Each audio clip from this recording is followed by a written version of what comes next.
As igrejas de ouro e as mãos de Aleijadinho, fé ou vaidade. Período do Brasil colonial, ano de 1680, Vila Rica, Minas Gerais. Até que ponto o ouro pode comprar o perdão de Deus?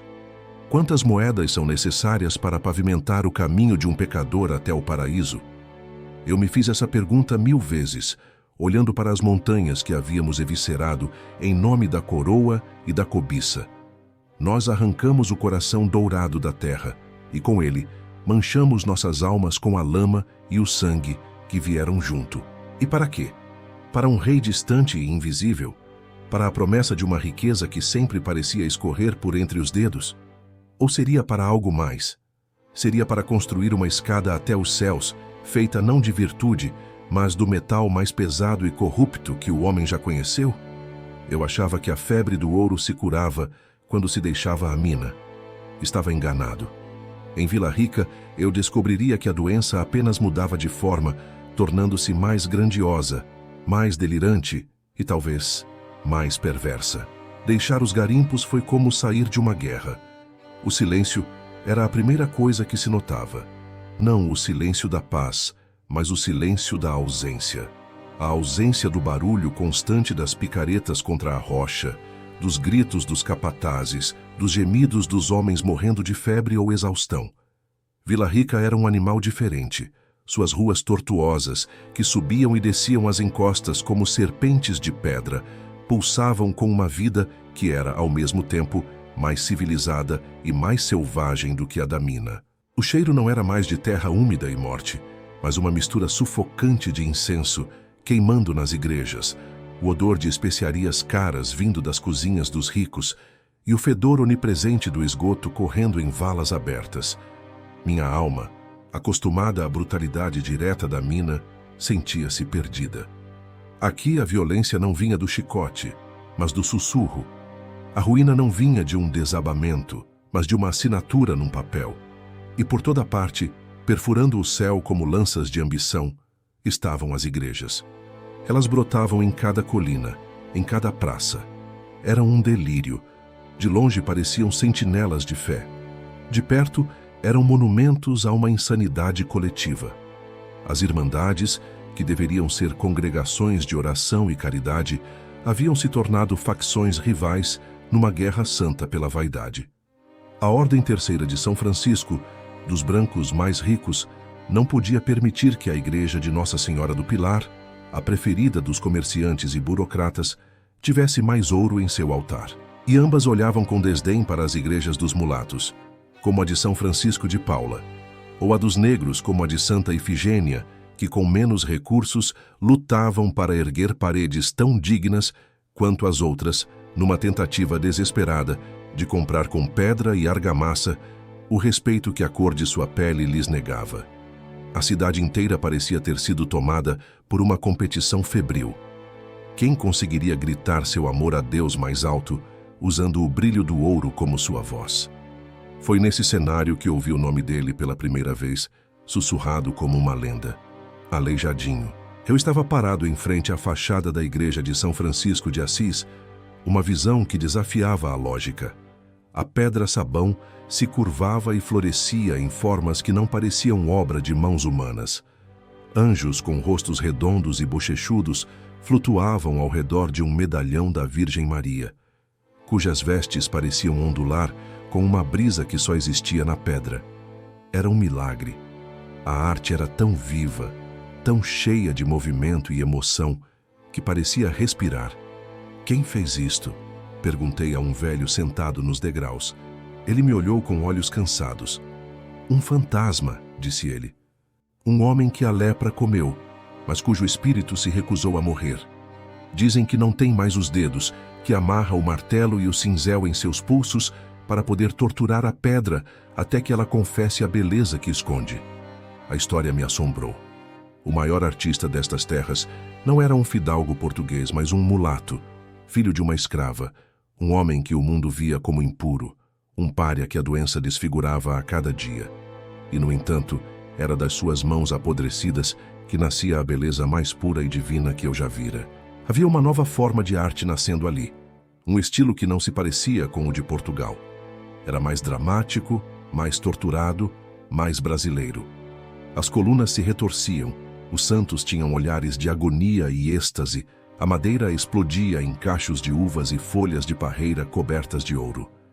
Era a alma desta terra contraditória, transformada em arte, a dor do nosso povo, a exuberância da nossa natureza e a riqueza obscena do nosso subsolo, tudo misturado numa visão febril e gloriosa. Mas era impossível olhar para aquela beleza sem sentir um gosto amargo na boca. Um dia entrei na matriz do pilar. O ar era pesado, denso com o cheiro de cera de abelha e de ouro velho. E havia tanto ouro, tanto. Não era um detalhe, uma decoração. Era a própria substância do lugar. O ouro gotejava das paredes, explodia no altar-mor, subia pelas colunas em espirais ofuscantes. Diziam que havia mais de 400 quilos de ouro ali dentro. 400 quilos. Minha mente, de forma doentia, começou a calcular. Quantas vidas de escravos custou cada grama daquele metal? Enquanto meus olhos se afogavam no brilho dourado de um anjo sorridente, minha memória me arrastou de volta para o inferno de onde aquele ouro veio. Eu vi o rosto de um menino, não mais velho que 15 anos, o corpo tremendo de malária enquanto ele afundava as mãos na água gelada do rio. Vi as costas de um homem sendo rasgadas pelo chicote porque sua produção do dia não foi suficiente. Lembrei-me do som oco de uma mina desabando, levando consigo dezenas de almas que sequer teriam direito a uma cruz de madeira, enquanto ali, naquele templo, o próprio Deus estava sendo sepultado num túmulo de ouro. A beleza daquele lugar era uma blasfêmia. Cada entalhe era um grito silencioso, cada folha de ouro era uma gota de sangue cristalizada. A minha revelação, o momento em que a verdade me partiu como um raio, veio numa tarde cinzenta. Eu havia retornado à igreja de São Francisco, atraído novamente pela arte daquele escultor fantasma. Eu não estava olhando para o ouro, mas para a pedra. Fiquei diante de uma de suas estátuas, um profeta de olhar atormentado. O rosto da estátua não tinha a serenidade plácida dos santos europeus. Havia dor ali, havia raiva, desespero e uma teimosia infinita. Era o rosto de um homem que havia visto o inferno e sobrevivido para avisar os outros. Era o rosto do próprio Aleijadinho. Era o rosto de todos nós. Naquele momento, eu entendi. A contradição não estava na igreja, mas dentro dela. Havia duas forças em guerra ali. Uma era a dos homens ricos, os donos das minas, os contratadores. Para eles a igreja era um cofre, um teatro, um palco para exibir sua riqueza e poder. O ouro nas paredes não era uma oferenda a Deus. Era um monumento ao seu próprio ego. Era um grito de vaidade, uma tentativa de comprar a salvação e a admiração na mesma moeda.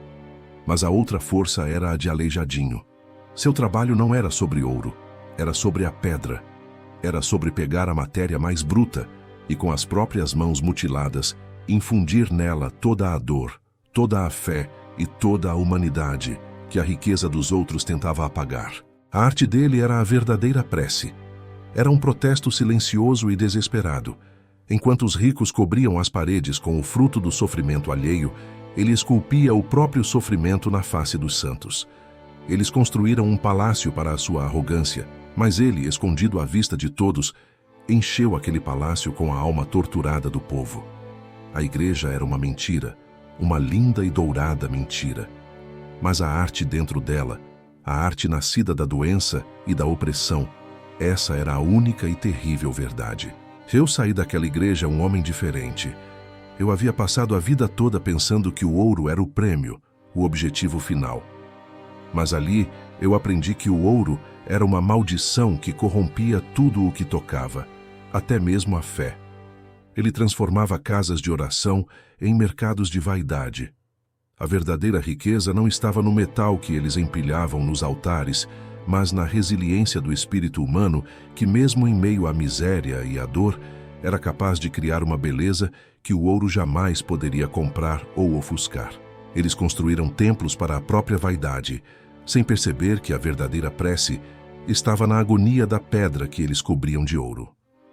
Se histórias como esta, que revelam os segredos e o custo humano por trás da nossa história, são o que te fascina? Nos ajude a continuar essa jornada.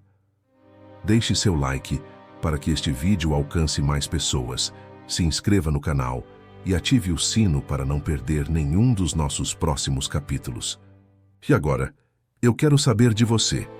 Qual sua opinião? Era por fé ou ostentação? Deixe sua teoria ou opinião sincera aqui nos comentários.